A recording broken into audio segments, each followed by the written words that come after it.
وہ وقت جب حضرت آدم کے بعد لوگ زمین پر پھیلنے لگے، نسلیں بڑھنے لگیں اور کچھ لوگ اتنے بڑے اور طاقتور ہوئے کہ عام انسان انہیں دیکھ کر گھبرا جاتے تھے۔ انہی میں ایک عورت تھی جس کا نام تھا اناق۔ کہا جاتا ہے اس کا قد اتنا زیادہ تھا کہ لوگ اسے دیکھ کر حیران رہ جاتے۔ وہ پہاڑوں سے بھی اونچی لگتی تھی اور اپنی طاقت پر فخر کرنے لگی۔ وقت گزرتا گیا اور اناق کا ایک بیٹا پیدا ہوا، اوج بن اناق۔ کہا جاتا ہے وہ دنیا کا سب سے لمبا اور طاقتور آدمی تھا۔ اس کا قد 60 فٹ سے بھی زیادہ تھا۔ جب وہ زمین پر چلتا تو دھول اڑتی اور زمین ہلتی تھی۔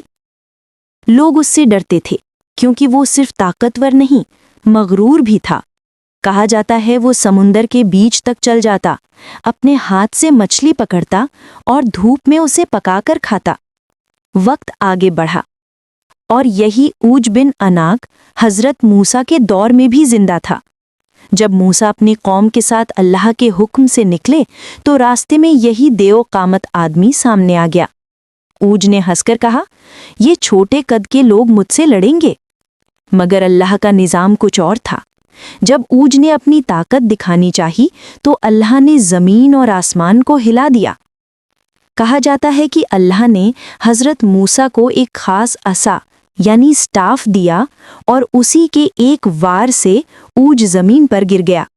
ایک لمحے میں اس کا تکبر مٹی میں مل گیا۔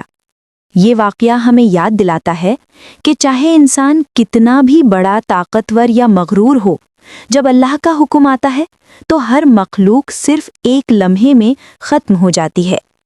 طاقت، عزت اور زندگی سب صرف اللہ کے ہاتھ میں ہیں۔